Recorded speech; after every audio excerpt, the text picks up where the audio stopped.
Hello, I'm Rob, the Dungeon Tutor. I'm Rob, the Dungeon Tutor. Rob, the Dungeon Tutor. I'm the Dungeon Tutor. And I'm Rob, the Dungeon Tutor. Thanks for joining me. Hello, my name is Rob, the Dungeon Tutor, and welcome to another session. This one is more of a treatise, and it has been kind of volunteered to me by my good friend Alphinius Goo. So this is an article about hats.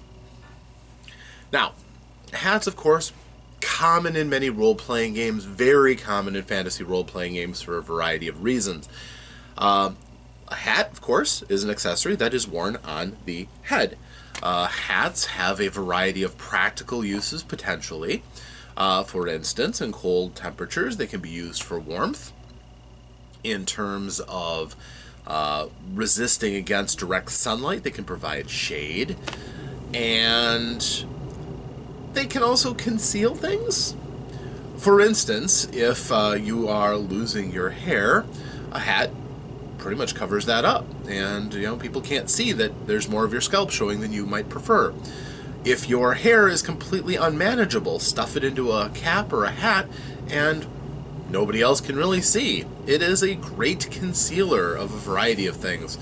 And, of course, in a role-playing game more than once, they are sometimes used as a means of concealing things other than hair, or a lack thereof.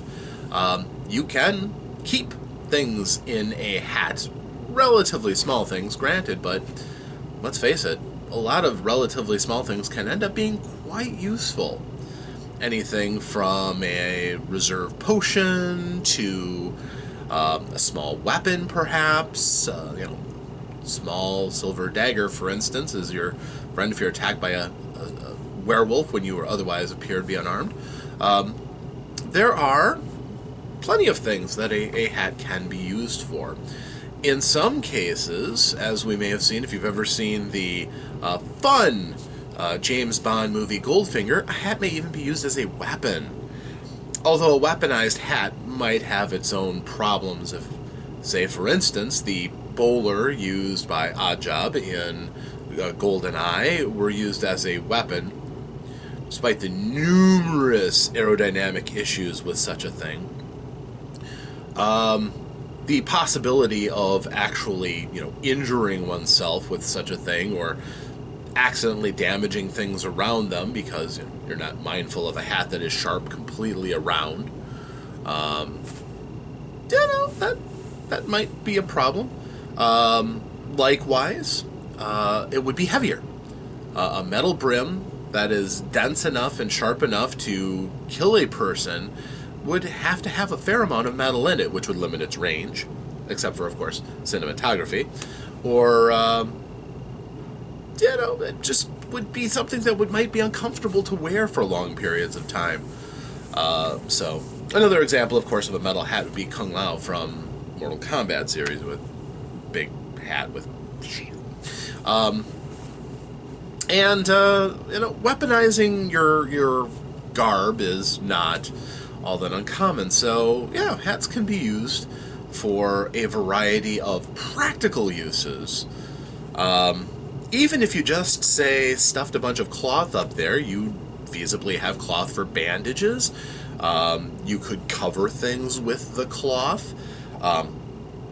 For instance, putting cloth over a doorknob before you turn it prevents fingerprints and contact poison. So, having a hat can be very useful, especially if you're planning ahead.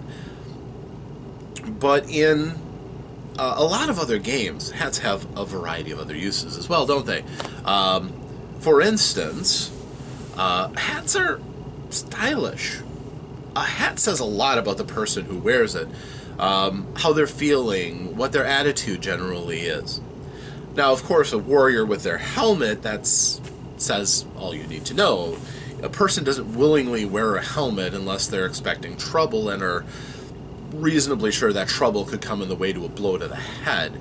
So, warriors who walk around with a helmet on express that they are actively either looking for trouble or expecting it, because they're not comfortable. Helmets just aren't. And that is kind of also a outward admission of your trade, isn't it? If you are walking around in a helmet, you're probably trained as a warrior of some sort. A wizard would not be caught dead in a helmet, so, well, with some exceptions, of course. But instead, the hat of a wizard might be seen as something that directly impacts the style and expression of that wizard. If you've seen Gandalf's hat from the Lord of the Rings movies or various portrayals, one's pretty much aware of what the average person considers to be a wizard hat. Broad brim, angled up to a peak. That generally makes the person stand out and apart from other people as much as anything. Now, we do have some evidence that people did wear peaked and pointed hats historically here on Earth. Broad-brimmed hats are certainly nothing that's unusual in a wide variety of societies, especially when, they are useful for, keeping one safe from the elements, rain, or lighter hats for shade from, getting your face burned.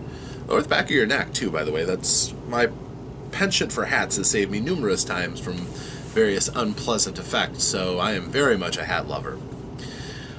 But on top of the practical sense, and of course, keeping yourself warm. Cold weather, people wear hats. Even people who profess to hate hats will frequently still wear something on their head to keep them warm. There are pictures. But a lot of times the hat is worn for a matter of style. In modern days, you wear a ball cap, and your ball cap generally might say something like your favorite team or the company that you work for, or something that you're interested in or passionate about. Promotional hats are something that are often given away for a variety of purposes, but mostly promotion.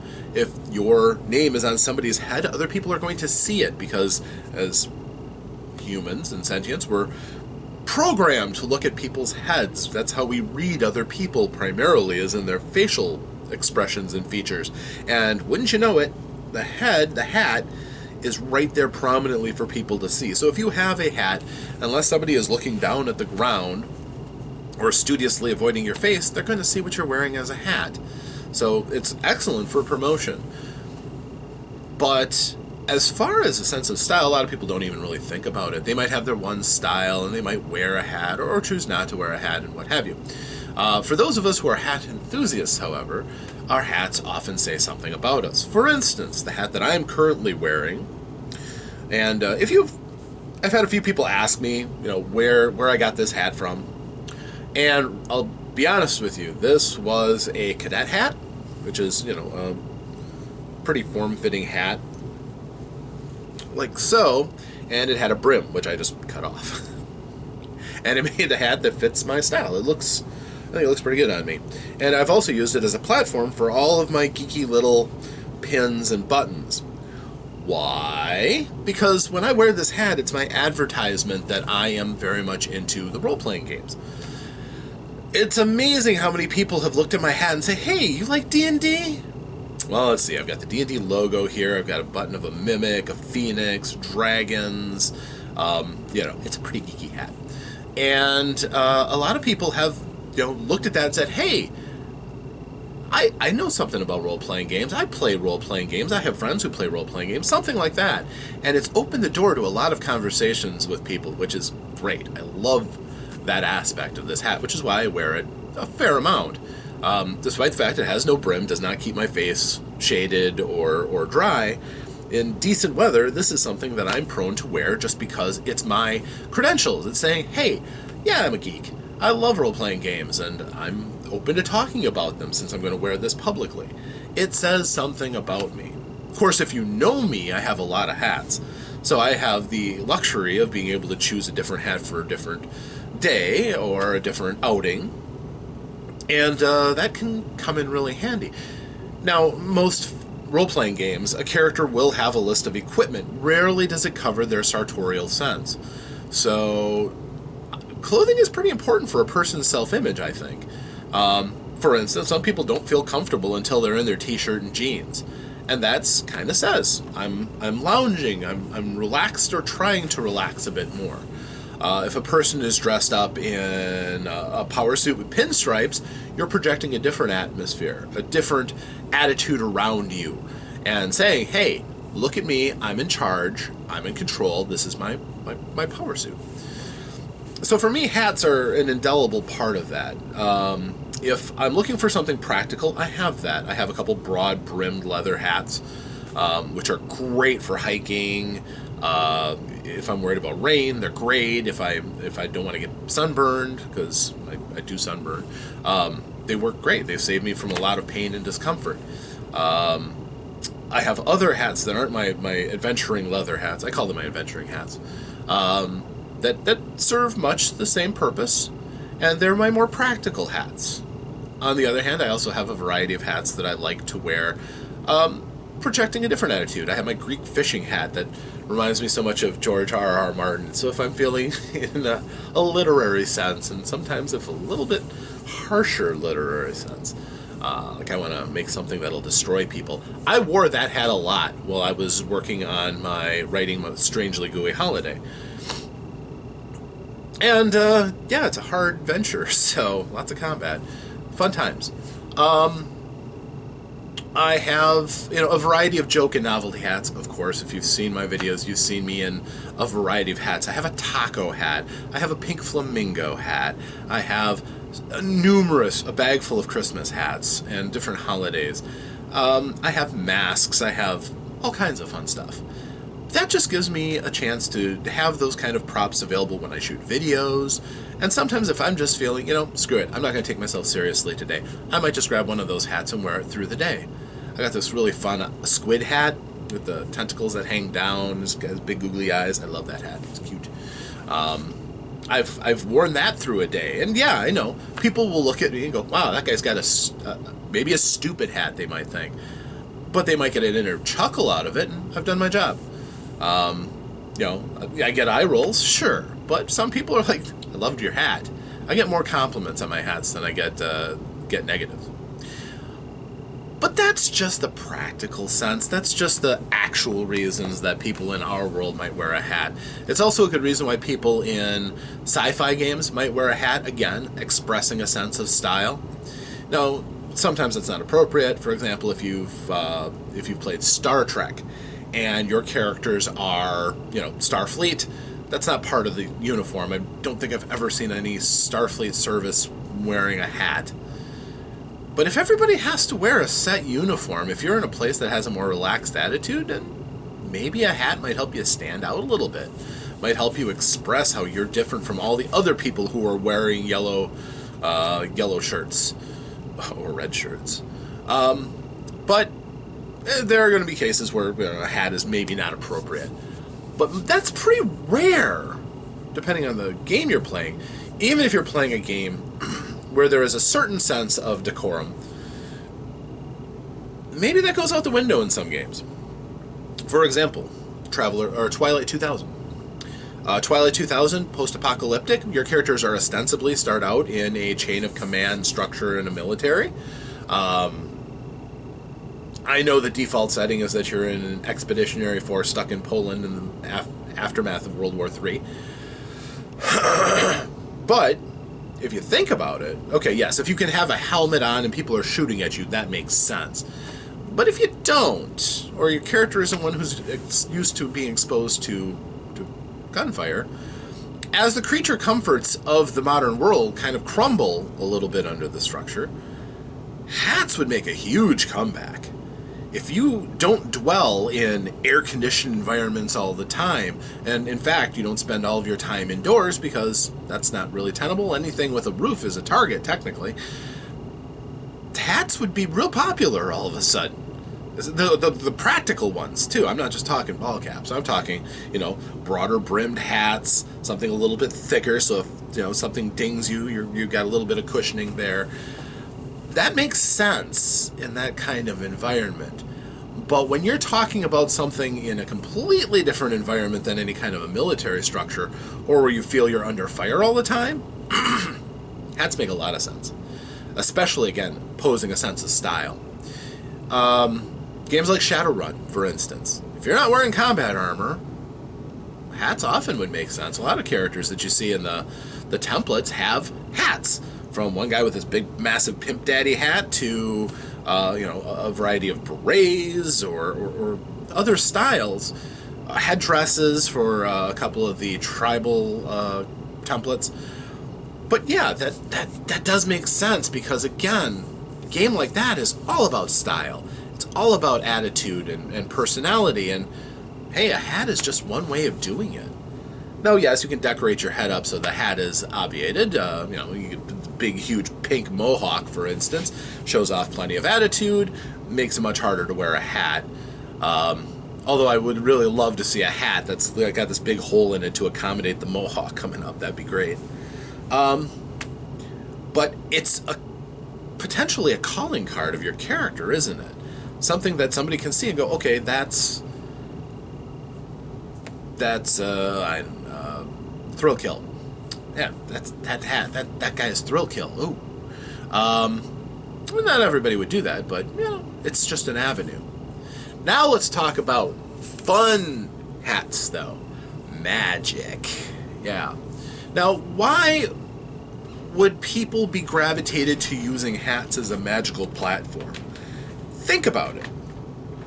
Hats are both functional, and they occupy a certain place on the body. The crown, the repository of you, your head. Now, the function of such things covers a wide range. For example, the ubiquitous hat of disguise, something that you put on and instantly you look like somebody else when you want to.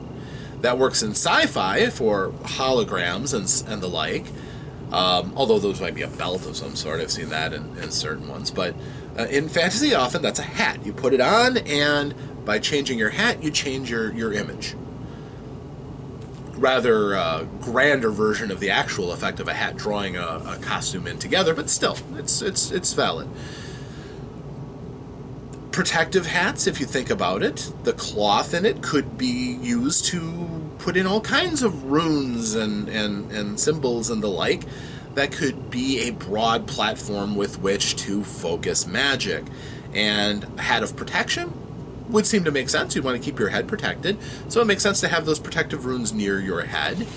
I can easily see that, but the protections usually aren't the corporeal protection, right? There's any number of things that can provide protection for the body. Bracers that give you an invisible armor over yourself. Rings that allow you an extra second to dodge out of the way of something, or provide a magical buffer that can deflect some attacks that aren't quite spot on.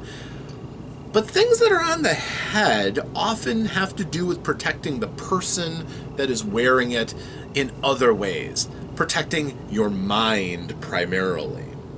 Things on the hat are often used to focus or defend the mind against attacks.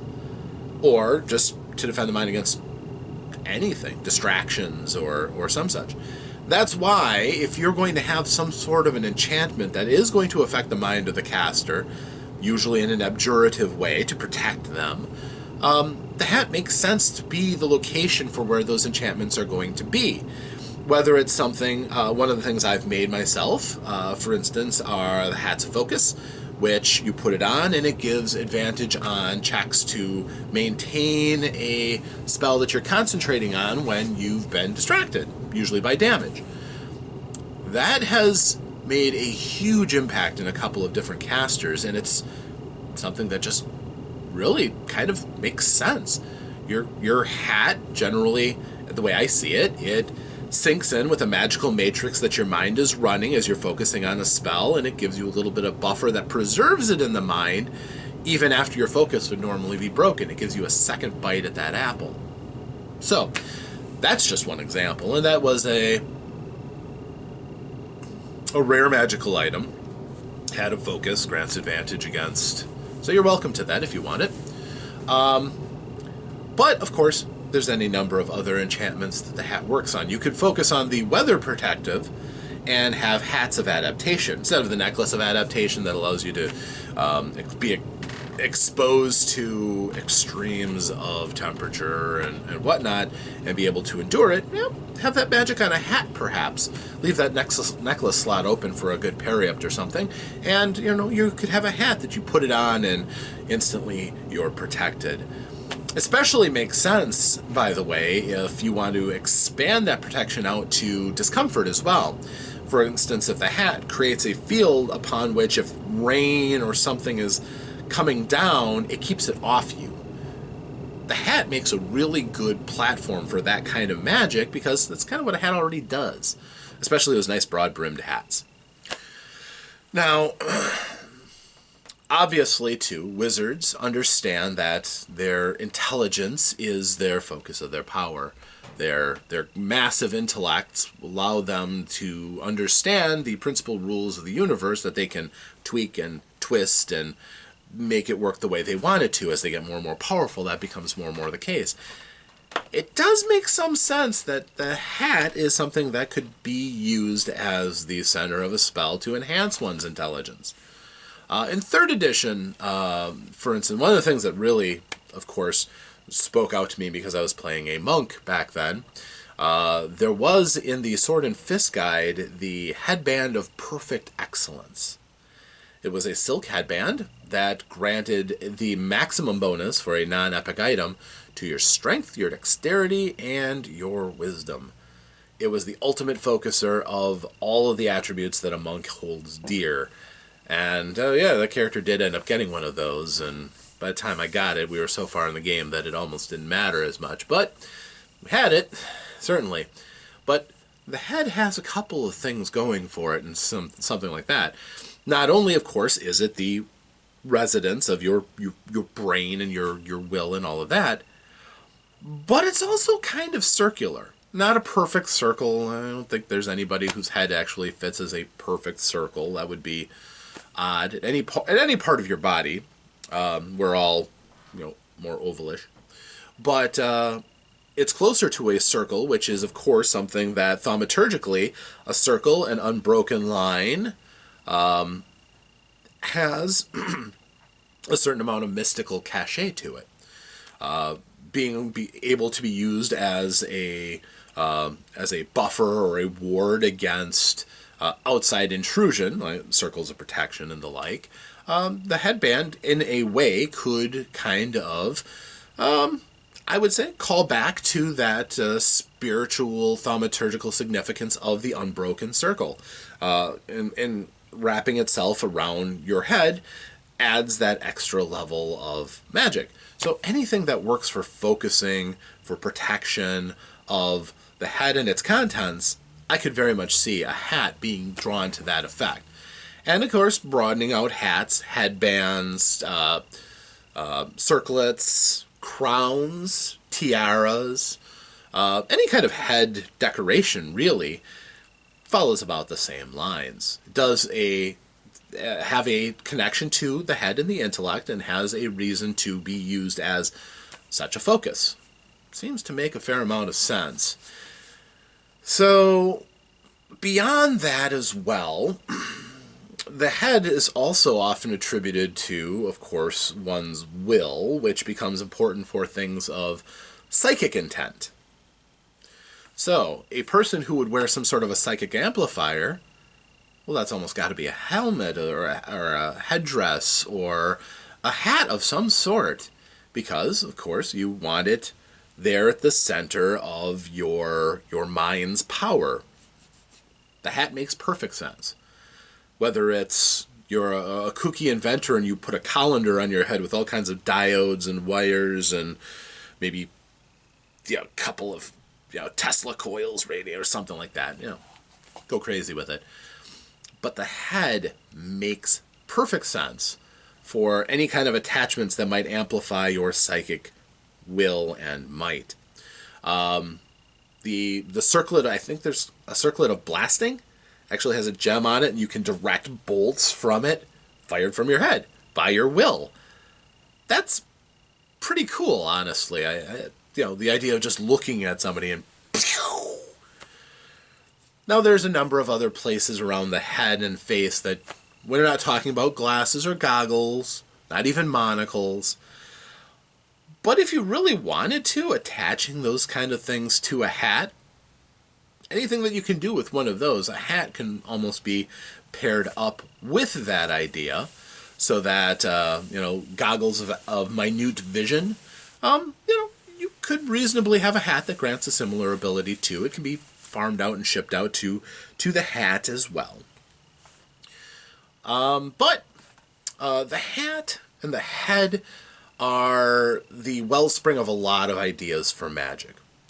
Almost anything involving control of another, anything involving any kind of replicated psychic ability, like telekinesis, whether it's magical or psychic, yeah, hats make a lot of sense for that. And sometimes the best indication you have that somebody is a wizard or is packing something magical just by looking at what's on top of their head. There's one other aspect I'd like to talk to about hats real quickly, and that's the sociological view on hats. Now, sometimes one's hat determines an order that they belong to, a brotherhood, or even a class or caste. A lot of people might look at a person without any kind of a hat and might immediately typecast them as somebody who isn't fitting into a particular group, especially if hats are common in a given society. Some guild might require the people wearing a hat to be a member of their order, and woe be to the person who isn't a member of the guild who tries to wear that kind of a hat. I do remember a particular blue beret being a common thing for crafters and artisans in my own city of Anhasley, City of Guilds. If somebody else tries walking around in a blue beret who does not belong to the guild hires bully boys to go and beat them up. Take their hat away. You aren't part of the guild. You cannot represent yourself as being part of the guild by wearing our hat. I am reminded of the wizard orders of Kryn, the white robes, the red robes, and the black robes.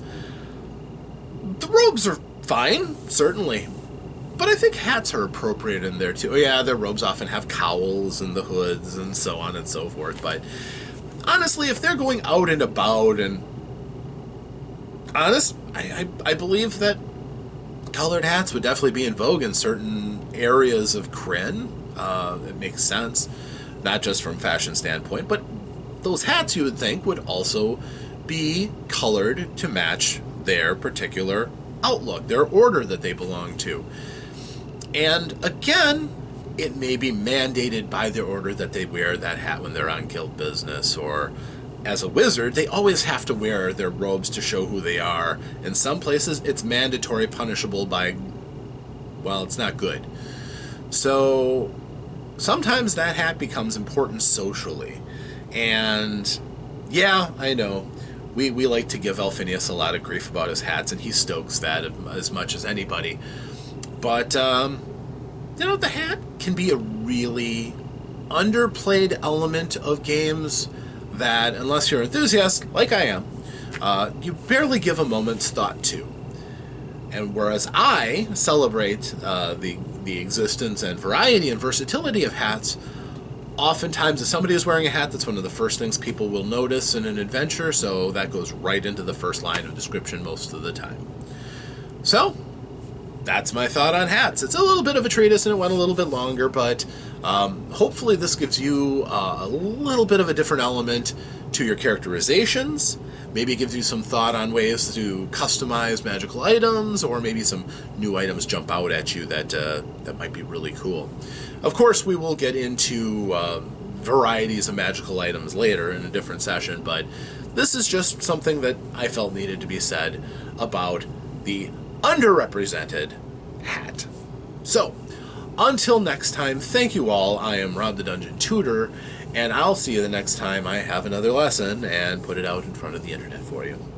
Until that time, farewell.